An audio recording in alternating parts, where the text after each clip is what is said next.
Hey guys, welcome back to another video. So today I will be showing you guys the new two cars which have been revealed by Car Park in multiplayer. So let's not make the video long and let me show.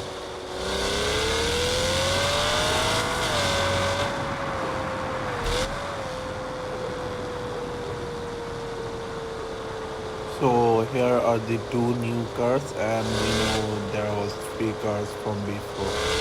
And if you look over to the another updates of Car Parking Multiplayer 2. Here are the few pictures of whatever I really got of Car Parking Multiplayer 2.